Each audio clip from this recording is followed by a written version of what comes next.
तो आप सबको जय यीशु की। परमेश्वर का धन्यवाद कि उसने एक और नया दिन हमें दिया है, ये मौका उसने बख्शा है कि हम परमेश्वर की महिमा के लिए एक बार फिर से इकट्ठा हुए और जान सकें चौथे दिन के बारे में। प्रभु यीशु मसीह की जिंदगी के आखिरी हफ्ते का चौथा दिन, यानी देखा जाए तो बुधवार, संडे, मंडे, ट्यूसडे, वेंसडे, तो आज बुधवार यानी चौथा दिन। कल के दिन में प्रभु ने क्या किया था? कल के दिन में प्रभु आया और शिक्षाएं दी। उसने शिक्षाएं दी, प्रार्थना की शिक्षा, विश्वास की शिक्षा और स्वर्ग राज्य की शिक्षा। ये तमाम शिक्षाएं उसने कल दी। आज चौथा दिन है और देखते हैं कि चौथे दिन के अंदर परमेश्वर हमको क्या सिखाना चाहता है। तो देखिए, उत्पत्ति पहला अध्याय 14 से लेके 19 तक, चौथा दिन। फिर परमेश्वर ने कहा, दिन को रात से अलग करने के लिए आकाश के अंतर में ज्योतियां हों, और वे चिन्हों और नियत समयों और दिनों और वर्षों के कारण हों, और वे ज्योतियां आकाश के अंतर में पृथ्वी पर प्रकाश देने वाली भी ठहरें। और वैसा ही हो गया। तब परमेश्वर ने दो बड़ी ज्योतियां बनाई, उनमें से बड़ी ज्योति को दिन पर प्रभुता करने के लिए और छोटी ज्योति को रात पर प्रभुता करने के लिए बनाया, और तारागण को भी बनाया। परमेश्वर ने उनको आकाश के अंतर में इसीलिए रखा कि वे पृथ्वी पर प्रकाश दें तथा दिन और रात पर प्रभुता करें, और उजियाले को अंधियारे से अलग करें। और परमेश्वर ने देखा कि अच्छा है। तब सांझ हुई, फिर भोर हुआ। इस प्रकार चौथा दिन हो गया। जी, चौथा दिन। साइंस के हिसाब से आज रोशनी देने वाली सारी ज्योतियां नियुक्त कर दी गई हैं, शुरू कर दी गई हैं। यानी सूरज, चांद, सितारे, इनका काम शुरू हो गया। पर इनका काम क्या है? अंधकार को ज्योति से अलग करना। दिन पे, रात पे ये ज्योतियां प्रभुता करें। दिन के लिए बड़ी, रात के लिए छोटी, ऐसा ज्योतियां ठहरा दी गई। अलग करना, दिन को रात से, रात को दिन से, अंधेरे को रोशनी से अलग करना, ये इनका काम है। अलग करने का मतलब है,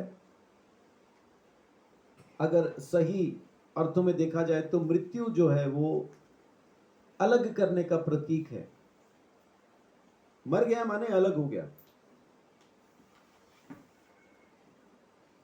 कभी कभी घर में झगड़ा होता है, बाप बेटे में झगड़ा हुआ और बाप बेटे को कहता है, आज से तू मेरे लिए मर गया और मैं तेरे लिए मर गया। मरा कोई नहीं होता वहां पे। हुआ क्या है? वहां पे वो अलग हो गए, अलग हो गए, रिश्ता खत्म हो गया। आज परमेश्वर चौथे दिन में इस बात को नियुक्त कर देता है, तय कर देता है कि रात का दिन से, यानी अंधेरे का रोशनी से कोई नाता नहीं। अगर अंधेरा है तो वो दिन नहीं है, और अगर रोशनी है तो वो रात नहीं है। ज्योतियां हैं तो अंधेरा हो नहीं सकता, और अगर अंधेरा है तो इसका मतलब ज्योतियां वहां पे काम नहीं कर रही। तो परमेश्वर ने चौथे दिन में रोशनी को अंधेरे से अलग करने के लिए सब कुछ नियुक्त कर दिया। एक ड्यूटी ठहरा दी, एक काम वहां पे नियुक्त कर दिया। आज से ये होगा, दिन रात से, रात दिन से, अंधेरा रोशनी से, रोशनी अंधेरे से अलग रहेगी। अलग रहेगी मतलब अब इनका आपस में कोई रिश्ता नहीं रहा।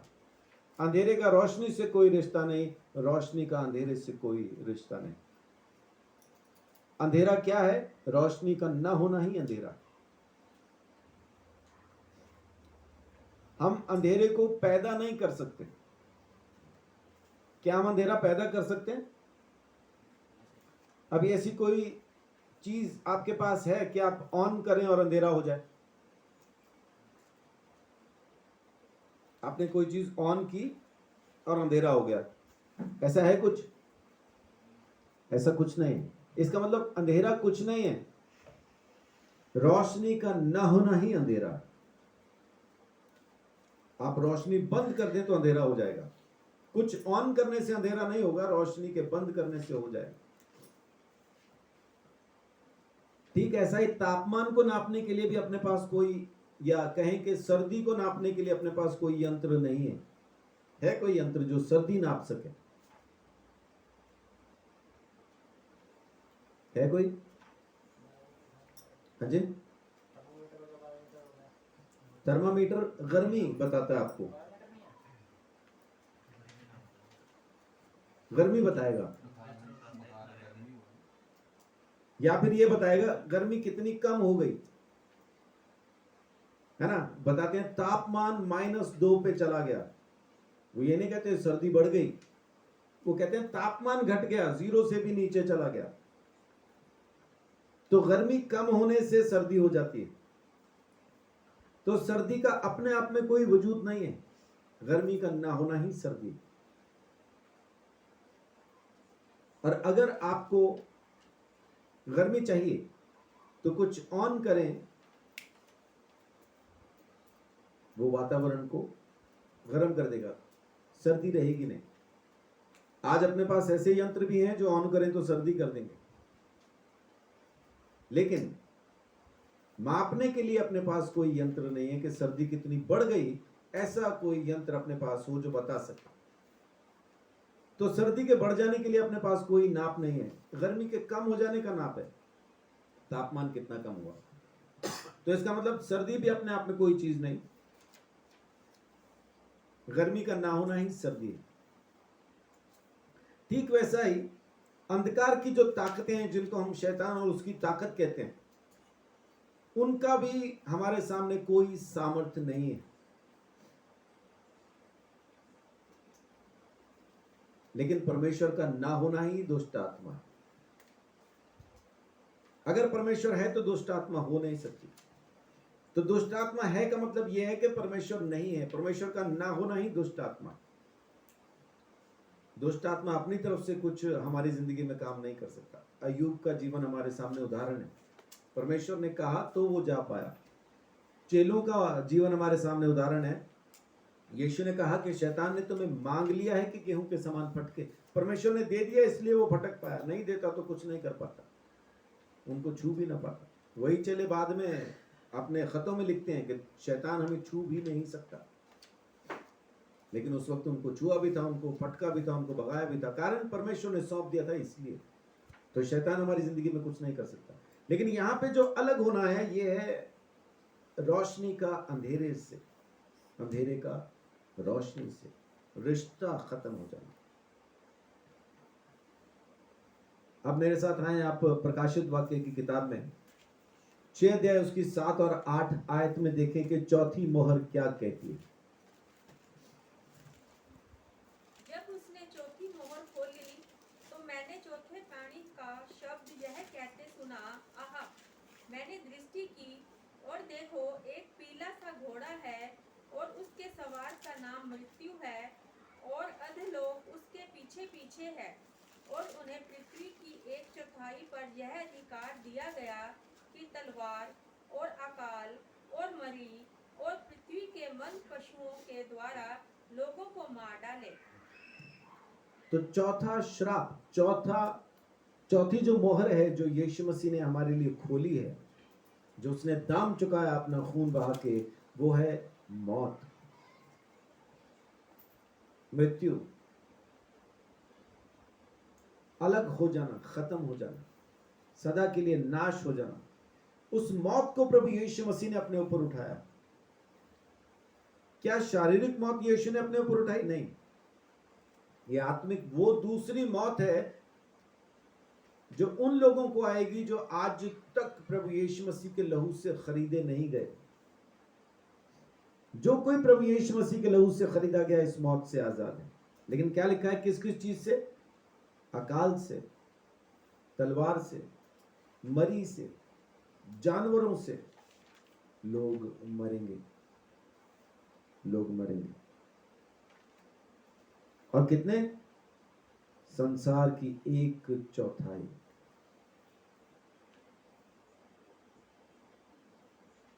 जैसे आज की तारीख में अगर कहें कि महामारी फैली है जिसको कोरोना कहते हैं, तो संसार भर के अंदर लोग मर रहे हैं और उनकी गिनती कोरोना में ही आती। लोग भूखमरी से ज्यादा मर रहे हैं, इस बीमारी से कहीं ज्यादा लोग भूखमरी की वजह से मर रहे हैं। आप अफ्रीका जैसे देशों में देखें, वहां बच्चे कुपोषण का शिकार हैं। छोटे छोटे बच्चे भूख की वजह से मर जाते हैं, उनको खाने को पूरा नहीं मिल पाता, भूख से मर जाते हैं। लोग आपस में एक दूसरे को मार रहे हैं, जात के नाम पे, धर्म के नाम पे, देश के नाम पे, कौम के नाम पे, ऐसा मार रहे हैं एक दूसरे को। बाकी बचे फिर जानवरों से मरेंगे, महंगी से मरेंगे, महामारियों से मरेंगे, 1/4 को। लेकिन असल मौत क्या है? परमेश्वर से जुदा हो जाना। यिर्मयाह 30:7 देखिए, वो दिन जो लोगों को नाश कर देता है, जो लोगों को खत्म कर देता है, परमेश्वर का वचन उस पे हाय कहता है कि हाय वो उस दिन पे। जी 30:7।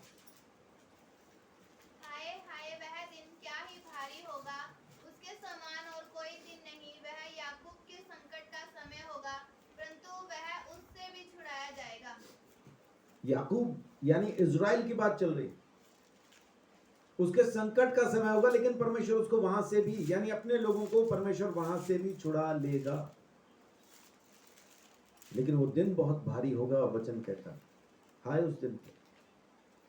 दानियल 12:1 देखिए, ये भयंकर संकट होगा, ऐसा संकट, ऐसा अकाल होगा जो पहले कभी ना हुआ होगा। लेकिन ये अंत के दिनों की बातें हैं, उस समय की बात नहीं। जी दानियल 12:1। उसी समय मिकाएल नामक बड़ा प्रधान, जो तेरे जाति भाइयों का पक्ष करने को खड़ा रहता है, वह उठेगा।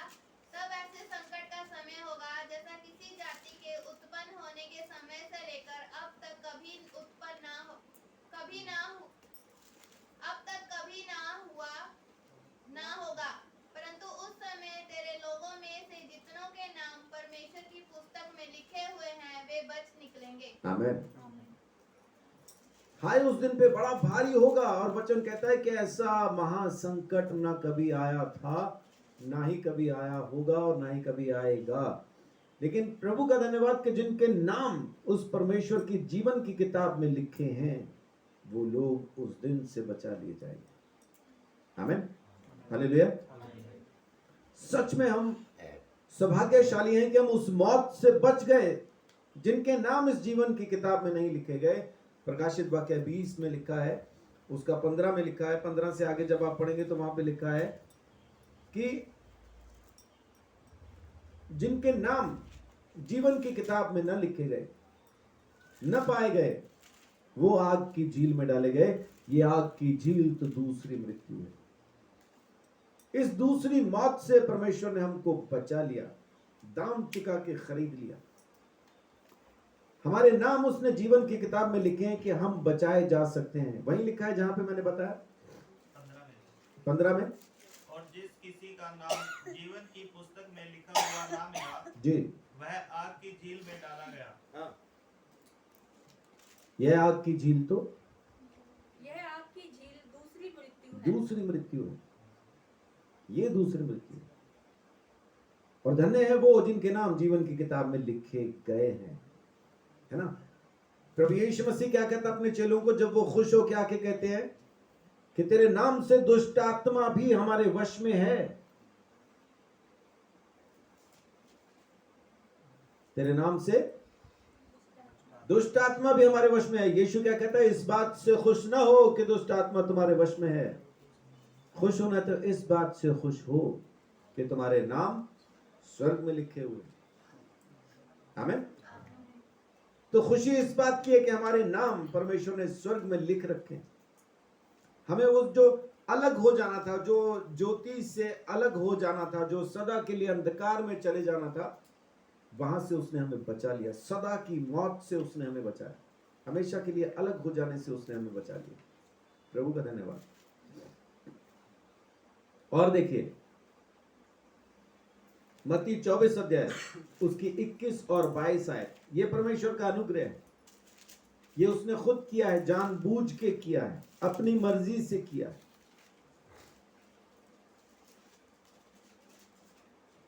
क्योंकि उस समय 21 हाँ 24 का 21-22।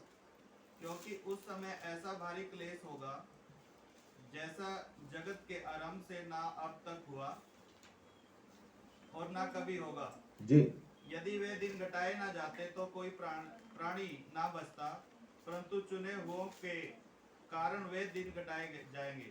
आमीन। वो संकट के दिन जो इजरायलियों की परीक्षा के दिन है, जो प्रकाशित वाक्य के अंदर लिखा गया है, 3.5 साल कष्ट के जो रहेंगे। प्रभु यीशु मसीह कहते हैं कि अगर अपने लोगों के लिए वो दिन घटाए न जाते तो कोई उसको सह नहीं सकता था। ये 3.5 साल भी बड़े भयंकर होंगे। कहने के लिए 3.5 साल हैं, लेकिन ये 3.5 साल जो जिएगा प्रभु यीशु मसीह के विश्वास में, उसी को पता चलेगा कि ये 3.5 साल कितने लंबे होने वाले हैं। जो मोहर ना ले, शैतान की मोहर जो अपने हाथ पे माथे पे नहीं लेगा, वो ना कुछ खरीद पाएगा ना कुछ बेच पाएगा। आप यूं समझें कि 6 महीने का बच्चा घर में रो रहा है, उसको दूध चाहिए, और आप खरीदने के लिए मार्केट जाते हैं तो वो कहते हैं मोहर ले ले, दूध ले ले। मोहर नहीं, दूध नहीं। कितने माँ बाप अपने बच्चे को यूं ही 6 महीने के बच्चे को बुलकते हुए, रोते हुए मर जाता देखेंगे, और शैतान की मोहर नहीं लेंगे। कितने लोग कर पाएंगे ऐसा?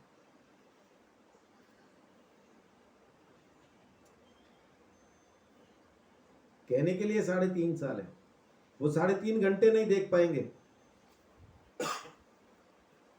3.5 घंटे नहीं देख पाएंगे। बूढ़ी मां दवाई इसलिए नहीं खा पा रही है क्योंकि उसको रोटी खानी है, और दवाई इसलिए नहीं खा पा रही है क्योंकि केमिस्ट दे नहीं रहा है, क्योंकि मोहर नहीं है। वो बीमार बूढ़ी मां भूखी और बिना दवाई के मर जाएगी। कितने लोग उसको ऐसा ही मर जाते हुए देखेंगे। चलो ये तो रही दूसरों की बात, मन कड़ा करके देख भी लेंगे। कोई खुद अगर ऐसी हालत में है कि भूख इतनी लगी है कि अगर ना खाए तो बस अभी मर जाएगा, गत्ते भी चबा गया है, कपड़े भी खाने को तैयार है, जूते में चमड़ा देख के सोच रहा है उबाल के खा लूं शायद यही पेट भर दे, ऐसा कुछ कर रहा है, वो कब तक भूखा रहेगा? कब तक? और दुकानें खुली हैं, सब खा रहे हैं। भीख भी मांग रहा होगा तो लोग देंगे नहीं, मोहर पूछेंगे, मोहर है क्या? नहीं है तो जा ले ले, तुझे फ्री में सब मिल जाएगा।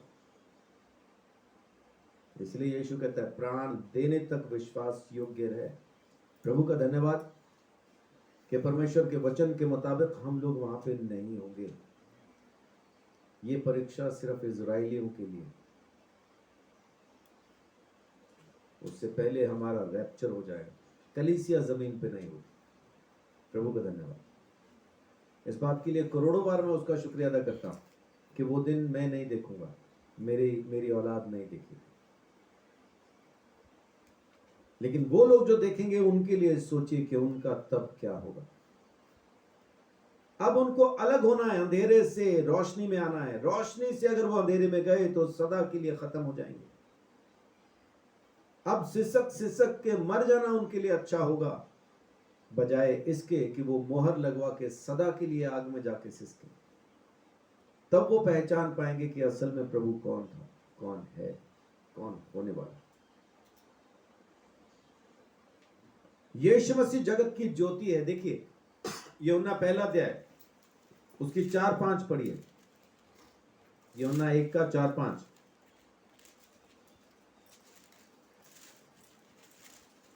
उसमें जीवन था, हाँ, और वह जीवन मनुष्य की ज्योति था। आमेन। ज्योति अंधकार में चमकती है, हम्म, और अंधकार ने उसे ग्रहण न किया। जी। वो कौन था? मनुष्यों की ज्योति था वो, और ज्योति अंधकार में चमकती, लेकिन अंधकार ने ज्योति को ग्रहण नहीं किया। परमेश्वर ने चौथे दिन में ज्योतियों को ठहराया था, दिन पे रात पे प्रभुता करने के लिए, अंधकार को रोशनी से अलग करने के लिए। और यीशु मसीह के बारे में लिखा है कि वो जगत की रोशनी था, जगत में आया, लेकिन अंधकार ने उसको स्वीकार नहीं किया, उसको कबूल नहीं किया।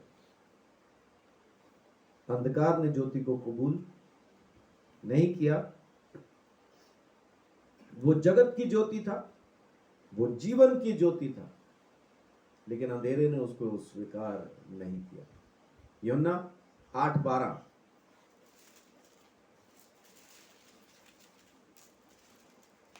यीशु ने फिर लोगों से कहा, जगत की ज्योति मैं हूँ। जो मेरे पीछे हो लेगा वह अंधकार में ना चलेगा, परंतु जीवन की ज्योति पाएगा। आमीन। जगत की ज्योति मैं हूं, मेरे पीछे जो हो लेगा वो फिर अंधेरे में नहीं रहेगा। नियुक्त कर दी गई वो ज्योति अंधकार को रोशनी से अलग करने के लिए, और खुद उस ज्योति ने कहा कि मैं हूं वो ज्योति, मेरे पीछे आओ, फिर तुम अंधेरे में न रहोगे, क्योंकि जगत की ज्योति मैं हूं, जो मेरे पीछे आएगा जीवन की ज्योति पाएगा। तो प्रभु यीशु मसीह जगत की ज्योति है, जीवन की ज्योति है, लेकिन अंधकार उसको स्वीकार नहीं कर पा रहा, कारण उनके काम बुरे हैं। उनके काम बुरे हैं, बाइबल कहती है, इसलिए वो उसको स्वीकार नहीं कर पा रहे, क्योंकि वो अपने कर्मों से मन फिराना नहीं चाहते, प्रभु यीशु मसीह को अपना प्रभु स्वीकार करना नहीं चाहते, इसलिए वो आज भी अंधेरे में ही फंसे, वहां से निकल नहीं पाए। और सिर्फ इतना ही नहीं कि उन्होंने यीशु मसीह को स्वीकार नहीं किया, बल्कि उन्होंने इस ज्योति को बुझा देने की भी कोशिश की, क्योंकि स्वीकार नहीं कर पा रहे ना। बहुत ज्यादा लाइट, बहुत कई घंटे लाइट गई हो, रात का समय हो, 3 घंटे 4 घंटे हो गए, आप जाग रहे हैं, लेकिन रोशनी नहीं आ रही, लाइट नहीं आ रही, और अचानक से लाइट आए, तब क्या होता है? हाँ जी, हम आंख बंद कर लेते हैं ना, रोशनी के आते ही हम आंख बंद कर लेते हैं। अचानक से जब रोशनी चमकती है अंधेरे में, तो आंखें चुंधिया जाती हैं, और हमें वो लाइट नहीं चाहिए होती। बहुत से लोग उसी वक्त कह देते हैं बंद कर दो, आंखों में लग रही है। तो इस ज्योति को भी लोग बंद कर देना चाहते थे, जो जीवन की ज्योति है, जो जगत की ज्योति है, उसको बुझा देना चाहते थे। देखिए, यीशु मसीह ने भविष्यवाणी की, मत्ती 26 अध्याय 1 और 2 में भविष्यवाणी है, और उसके आगे उनकी योजना है। 1 से 5 तक पढ़िए, मत्ती 26 का 1 से 5। जब यीशु ने ये सब बातें कह चुका, तो अपने चेलों से कहने लगा, तुम जानते हो कि 2 दिन के बाद फसह का पर्व है, और मनुष्य का पुत्र क्रूस पर चढ़ाए जाने के लिए पकड़वाया जाएगा। 2 दिन पहले से बता रहा है, 2 दिन पहले। तो आज कौन सा वार है? फिर सूली पे कब चढ़ेगा? शुक्रवार को। सूली पे कब चढ़ेगा? 2 दिन बाद। तो 2 दिन पहले क्या हुआ? बुधवार। आज चौथा दिन है, संडे, मंडे, ट्यूसडे, वेंसडे। आज चौथा दिन है, यीशु मसीह के जीवन के आखिरी हफ्ते का चौथा दिन। और फिर 2 दिन बाद, यानी थर्सडे, फ्राइडे, वो सूली पे चढ़ा दिया जाएगा। पहले से बता रहा है कि 2 दिन के बाद मुझे सूली पे चढ़ा दिया जाएगा। उसको मालूम है मुझे मारा जाएगा। रोज जाता है शहर के बाहर, रोज वापस आता है, रोज जाता है, रोज वापस आता है। उसको मालूम है मुझे मार देंगे, फिर भी शहर छोड़ के नहीं जा रहा। वो शहर से निकल जाता है, लौट के आने की जरूरत नहीं। भागना हो किसी ने तो भाग जाए, बचना हो तो बच जाए। बच नहीं रहा, भविष्यवाणी कर रहा है 2 दिन बाद मुझे मार देंगे। मैं प्रभु यीशु मसीह को इसीलिए प्रभु मानता हूं, क्योंकि उसको पता था कि मार देंगे, और उसको पता था कि मैं जिंदा हो जाऊंगा। बाकी सब दावों से यह दावा सबसे ज्यादा सख्त है पूरा करने के लिए। आज तक कोई भी ये पूरा न कर पाया, मार दो मुझे और मैं जिंदा हो जाऊंगा। लोगों ने मारा तो लोग मर तो गए, जिंदा नहीं हुए, जिंदा नहीं हुए। कहानियां हैं, कहानियां खाली, फूल बन गए, गायब हो गए, ये हो गया, वो हो गया, वो किस्से हैं, कहानियां हैं। लेकिन असल बात क्या है? जो मर गया कभी वापस नहीं उठा, और ना ही किसी ने दावा किया कि मार दो मुझे और मैं तीसरे दिन जिंदा हो जाऊंगा। ना ही किसी को पता था मरेगा कब और कैसे और कहां। खुद अपनी जगह पे वो खुद बार बार वापस आ रहा है और बता रहा है मुझे मार देंगे, 2 दिन बाद मुझे मार देंगे। ये लोग जो उसको 2 दिन बाद मार देंगे, आज देखो क्या कह रहे हैं, 3 से 5 तक पढ़िए। तब प्रधान याजक और प्रजा के पुरनिये काइफा नामक महायाजक के आंगन में इकट्ठा हुए और आपस में विचार करने लगे कि यीशु को छल से पकड़वा कर मार डालें। परंतु वे कहते थे, पर्व के समय नहीं, कहीं ऐसा ना हो कि लोगों में बलवा मच जाए। क्या बोल रहे हैं? पर्व के टाइम नहीं मारेंगे, यही कह रहे हैं ना? तो क्या फसह का पर्व नहीं था? उसी पर्व की तो बात कर रहे हैं। और यीशु क्या कह रहा है? फसह के दिन ही मारेंगे। वो कह रहे हैं पर्व में नहीं मारेंगे। आपस में सलाह करके क्या कह रहे हैं? पर्व में नहीं मारेंगे, लोग बलवा ना कर दें। और यीशु क्या बोल रहे हैं? मारेंगे ही पर्व पे, जिस दिन फसह का पर्व होगा उसी दिन मुझे मारेंगे। तो दोनों में से किसकी बात सही निकली? प्रभु यीशु मसीह की। वो जो तय कर रहे थे पर्व पे नहीं मारेंगे, उन्होंने उसको पर्व पे मारा। क्यों? क्योंकि वो खुद उसी दिन मरने के लिए आया था। उसने भविष्यवाणी की। अंधकार उसको बुझा देना चाहता है, इस रोशनी को बुझा दो क्योंकि ये आंखों में चुभ रहा है। अंधकार ने सोचा मैं रोशनी को बुझा दूंगा तो जीत जाऊंगा, ये मेरी आंखों में चुभती है, इस रोशनी को बुझा दो। वो जगत की ज्योति था, वो जीवन की ज्योति था, और जगत ने उसको स्वीकार न किया, अंधकार ने उसको स्वीकार न किया। और देखिए योजना बन रही है अभी, 14 से 16 तक पढ़िए। तब यहूदा इस्करियोती ने, जो 12 चेलों में से एक था, प्रधान याजकों के पास जाकर कहा, यदि मैं उसे तुम्हारे हाथ पकड़वा दूं तो मुझे क्या दोगे? उन्होंने उसे 30 चांदी के सिक्के तोल कर दे दिए और वह उसी समय से उसे पकड़वाने का अवसर ढूंढने लगा। बेच दिया, समय आ पहुंचा है, अब सब कुछ होने लगा। यहूदा इस्करियोती पूछता है खाली जाके, दोगे क्या? उसी वक्त दे दिया, ये ले पकड़। अभी दे रहे 30 चांदी के सिक्के। किस लिए दिए गए ये चांदी के सिक्के?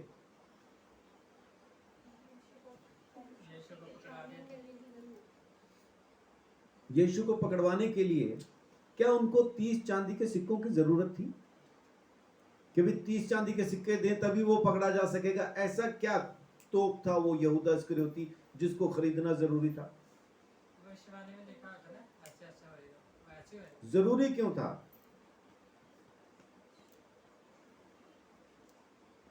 वो यीशु को पहचानते नहीं थे। इन 13 में से यीशु कौन है ना? कमाल की चीज।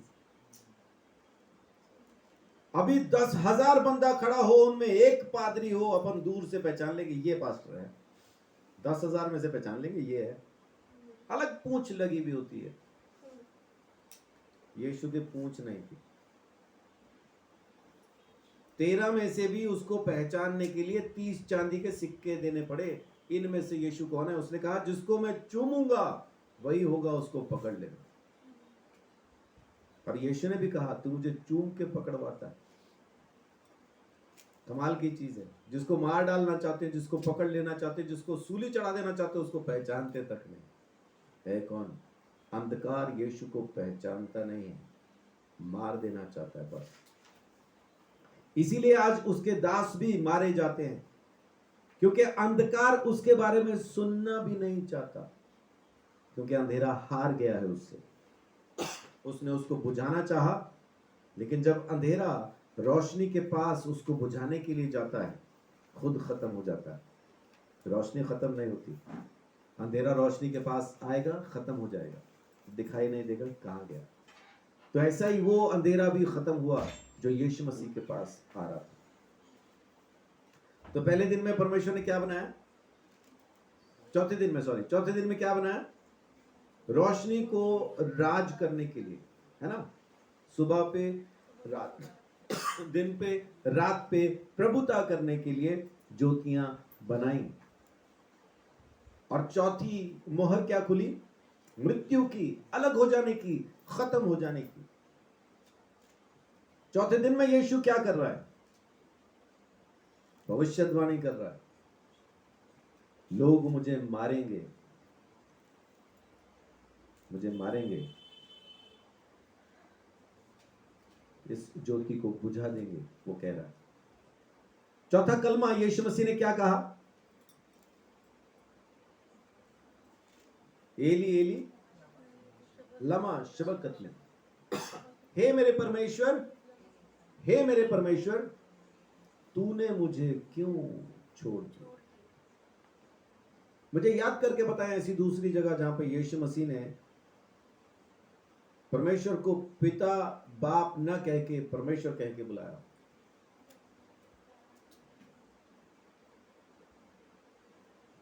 क्या कह रहे?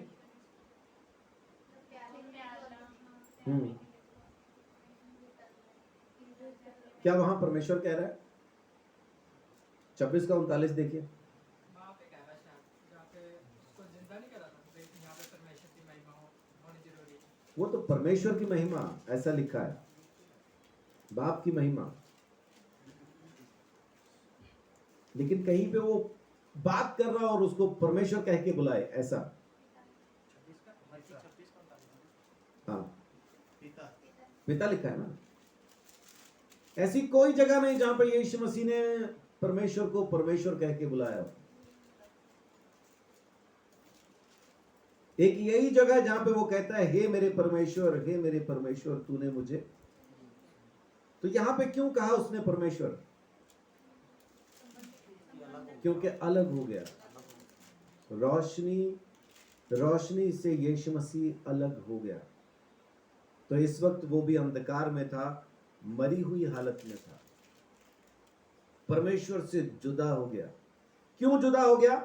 ताकि हमको परमेश्वर के साथ जोड़ सके। वो मौत, वो अलग होना जो हमारी नियति थी, हमारे लेख में लिखा था, हमारे खाते में आनी थी, वो मौत, वो यीशु मसीह ने सही। पाप की मजदूरी तो मृत्यु है। मृत्यु का मतलब अलग हो जाना। पाप की मजदूरी परमेश्वर से अलग हो जाना है, अगर इसको यूं समझे तो। लेकिन प्रभु यीशु मसीह के द्वारा परमेश्वर का वरदान अनंत जीवन, आमीन, वो उसने हमें दिया। हमारी जगह पे उसने उस ठोकर को सहा। गलातियों 3:13 में लिखा है कि काट पे जो लटका के मरा, लटक के जो मरा काट पे, वो श्रापित है, वो हमारे लिए श्रापित बना। दूसरा कुरिन्थियों 5:21 कहता है, वो हमारी जगह पे पाप बना ताकि हम परमेश्वर की धार्मिकता बन जाए। गलातियों 3:13 कहता है श्रापित बना।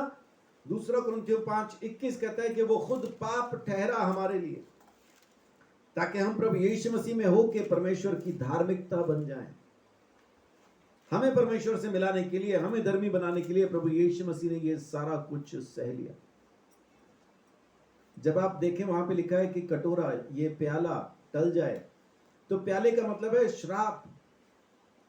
यीशु मसीह ने, बहुत से लोग क्या कहते हैं कि प्रभु यीशु मसीह ने गतसमनी बाग के अंदर जो प्रार्थना की कि प्रभु ये प्याला टल जाए, फिर भी मेरी नहीं तेरी इच्छा पूरी हो, तो लोग कहते हैं कि शरीर दुर्बल है। यीशु ने कहा, इसका मतलब वो उस कष्ट को सहना नहीं चाहता था, जो तकलीफ उसको मार खाने से होने वाली थी, जो सूली पर चढ़ने से होने वाली थी, जो उसको नंगा करके लटकाएंगे उसकी वजह से होने वाली थी, जो उसके दाढ़ी नोचेंगे, आंखों पे पट्टी बांध के थप्पड़ मार के पूछेंगे बता किसने मारा, वो तकलीफ उसको होने वाली थी। इसलिए वो चाहता था कि सूली की मौत से बच जाए। नहीं, ऐसा नहीं। अनाउंसमेंट कर रहा है, बार बार कह रहा है मुझे क्रूज पे चढ़ा देंगे, मुझे मारेंगे, आज से 2 दिन बाद, 1 दिन बाद, समय आ पहुंचा, अब सोते रहो, ये भी कहा उसने। गतसमनी बाग में जब चेले सोते ही रह गए, यीशु क्या कहता है, अब सोते ही रहो क्योंकि समय तो आ पहुंचा। उसको पता था समय आ गया, अब मैं मारा जाऊंगा। अगर ऐसे होता तो भाग जाता हूं। उसको इस मौत की तकलीफ नहीं थी। यीशु मसीह चिल्लाया कि किसी भी समय जब कोड़े मारे गए तो चिल्ला चिल्ला के रोया क्या? नहीं रोया। जब हाथों में कील ठोक दी गई, पांव में कील ठोक दी, चिल्लाया क्या? नहीं चिल्लाया। जब कांटों का ताज पहनाया तब चिल्लाया क्या? नहीं चिल्लाया। जब बेइज्जत किया गया तब चिल्लाया क्या? नहीं चिल्लाया। लेकिन जब ये हुआ तब लिखा है, बड़ी आवाज में पुकार के उसने कहा, एली एली लमा शबक्तनी, हे मेरे परमेश्वर, हे मेरे परमेश्वर तूने मुझे। उसको परमेश्वर से ये एक पल की जुदाई भी बर्दाश्त नहीं थी। वो एक पल के लिए भी उससे अलग हो, ये वो नहीं चाहता था। तो ये जो अलग होना, ये जो मौत है, जो चौथी मोहर खोली गई, मौत की मोहर जो हमें सदा के लिए परमेश्वर से अलग कर देने की मोहर थी, यीशु मसीह ने उस मोहर का भी दाम चुकाया। यीशु मसीह हमारे लिए परमेश्वर से जुदा हुआ, अलग हुआ, ताकि हम परमेश्वर के साथ जुड़ सके। हालेलुया। सो उस प्रभु को क्यों धन्यवाद ना दें, उसकी महिमा क्यों ना गाएं, क्यों ना उसके साथ जिए, क्यों ना उसके लिए हम मर जाएं, क्योंकि उसने हमारे लिए वो सहा जिसके लिए वो कभी बना ही नहीं था। वो परम पवित्र परमेश्वर का परम पवित्र वचन है। उसको पता ही नहीं पाप होता क्या है। देखिए 2 कुरिन्थियों 5:21 क्या कहता है। जो पाप से अज्ञात था जी उसी को उसने हमारे लिए पाप ठहराया, हाँ, ताकि हम, कि हम उसमें होकर परमेश्वर की धार्मिकता बन जाएं। आमेन। वो पाप से अज्ञात था और हमारे लिए परमेश्वर ने उसी को पाप ठहरा दिया। इसलिए यीशु मसीह ने चिल्ला के इस बात को कहा, एली एली लमा शबक्तनी। एक बार देखिए मत्ती 27:46।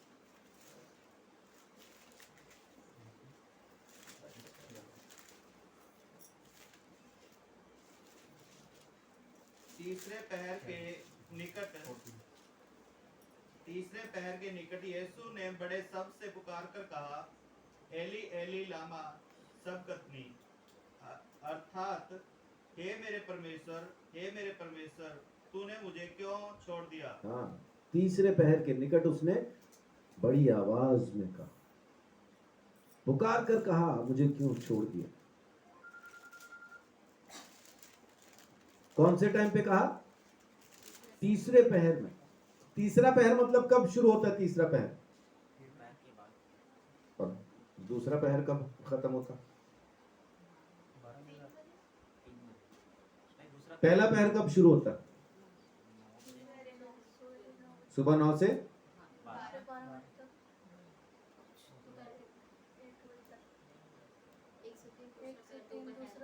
12 पहला,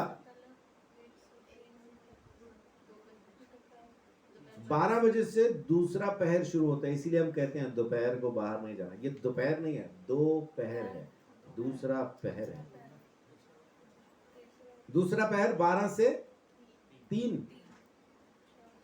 अब तीसरा पहर शुरू होगा। तो तीसरे पहर के निकट, जो हमने कहा ना 9 से 3:30, तो 3 बजे के आसपास यीशु मसीह ने ये बात कही, हे मेरे परमेश्वर तूने मुझे क्यों। 6 घंटे हो गए उसको लटके हुए, हाँ 3 घंटे हो गए उसको लटके हुए।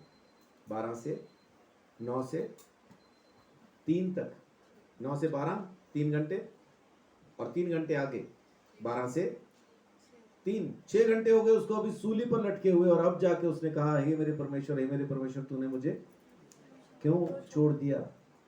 और हमें 6 घंटे बैठने में भी समस्या हो जाती है। वो लटका हुआ है, 6 घंटे के बाद ये घड़ी आती है, और ज्यादा देर के लिए नहीं। उसके बाद फिर अगला 5वां कलमा जो आएगा वो मैं बताऊंगा, है ना, बड़ी जल्दी। फिर उसके बाद वापस भी उसका अपने बाप के साथ बात शुरू हो जाती है। लेकिन उस घड़ी जो छोड़ दिया उससे वो बर्दाश्त नहीं था। ये प्याला यीशु चाहता था कि हट जाए। और हम कभी कभी जुड़ते हैं, हम जुड़ते ही कभी कभी हैं, और वो घड़ी भी लाना बड़ा मुश्किल हो जाता है हमारे लिए। उस घड़ी के लिए हम चिल्लाने लगते हैं, प्रार्थना में क्यों बिठा लिया, वचन में क्यों बुला लिया, सुधरने के लिए क्यों कह दिया।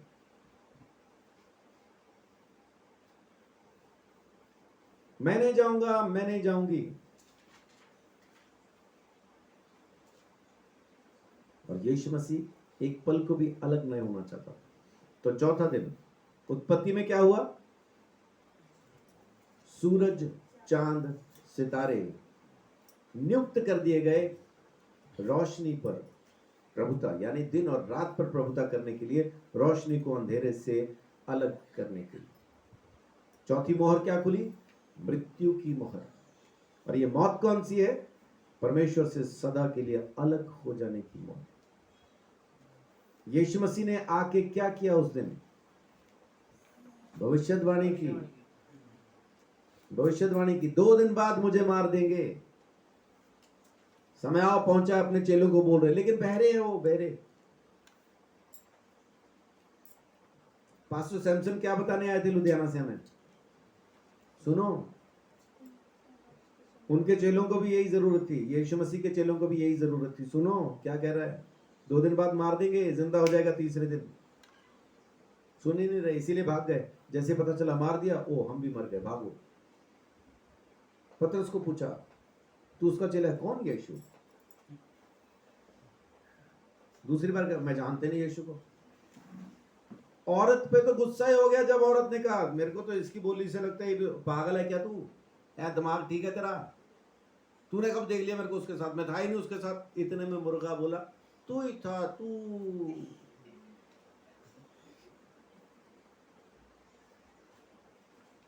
जैसे ही मुर्गे की बांग सुनी, वहां कमाल की चीज है, यीशु इतनी मार खाया हुआ है, इतना घायल है, लेकिन मुर्गे की बांग देते ही यीशु ने पतरस की आंखों में देखा।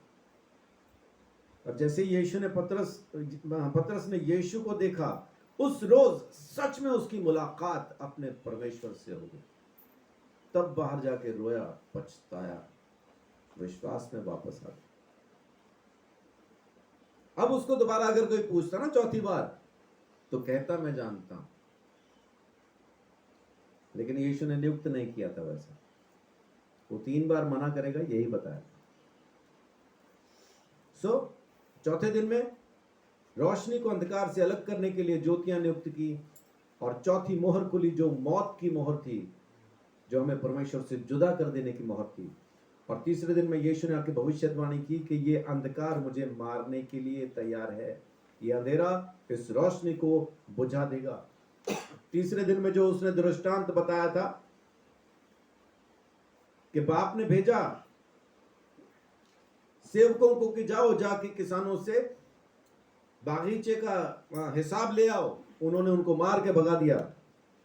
बाप ने अपने बेटे को भेजा तो उन्होंने बेटे को ही मार दिया। तीसरे दिन ये दृष्टांत सुनाया था, और आज चौथा दिन है। कह रहा है कि ये मेरे को परसों मार देंगे परसों में। और वो लोग क्या तय कर रहे? नहीं, अभी पर्व में नहीं मारेंगे, बाद में। और यीशु कह रहा है इसी पर्व में मारेंगे, फसह के दिन, क्योंकि उसी दिन बकरा हलाल होना है। उसी दिन पाप बलि, दोष बलि, होम बलि सब उसी दिन चलते। और फिर चौथा कलमा, तूने मुझे क्यों छोड़ दिया? तूने मुझे क्यों अलग कर दिया? परमेश्वर ने ज्योति को इसलिए अलग कर दिया ताकि अंधकार को स्वीकार कर ले। आमीन। हमें उसने स्वीकार किया अपने बेटे को ठुकरा के। वो जो जगत की ज्योति है, वो जो जीवन की ज्योति है, परमेश्वर ने उसको ठुकराया और हमें स्वीकार कर लिया। ये चौथा दिन है प्रभु यीशु मसीह की जिंदगी के आखिरी हफ्ते का। और मेरे YouTube के जो साथी हैं, जो मुझे सुनते हैं, आप सबको प्रभु बहुत आशीष, बड़ी बरकत दे। कल क्योंकि गुड फ्राइडे है, और कल हम वीडियो अपलोड नहीं करेंगे।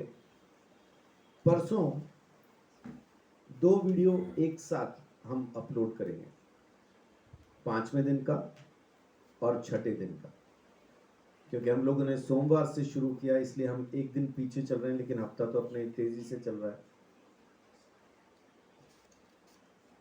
अगर हमने संडे से शुरू किया था तो हम बराबर दिन पे चलते, और गुड फ्राइडे वाले दिन 5वें दिन की वीडियो हम इस पे अपलोड कर देते। लेकिन अभी थोड़ा सा हम पीछे चल रहे हैं। आज हमने चौथा दिन यहाँ पे डिस्कस किया, जो कि बुधवार को हो जाना चाहिए था, 5वां दिन यानी वीरवार, थर्सडे 5वां दिन, और गुड फ्राइडे 6ठा दिन है। तो 5वें और 6ठे दिन की हम एक साथ वीडियो अपलोड कर देंगे ताकि आपको दोनों वीडियोस एक साथ मिल पाए। और फिर 7वां दिन, और फिर उसके बाद फिर से सप्ताह का पहला दिन रेजरेक्शन डे, वो तो फिर हम चर्च में ही उसको आपके लिए डाल देंगे। सो परमेश्वर आपको बहुत आशीष, बड़ी बरकत दे, अपने अनुग्रह में संभाले। अगर आप लोगों को ये लगता है कि ये टीचिंग आपके और भी साथियों को और भी दूसरे विश्वासियों को मिलनी चाहिए, उनके लिए अच्छी है, तो ज़रूर इसको शेयर करें। और वो लोग अगर चाहें तो चैनल को ज़रूर सब्सक्राइब कर सकते हैं। अगर लगे कि हाँ कुछ सीखने के लिए मिलता है तो ज़रूर, नहीं लगता तो दिक्कत नहीं। परमेश्वर आप सबको बहुत आशीष, बड़ी बरकत दे। जय यीशु।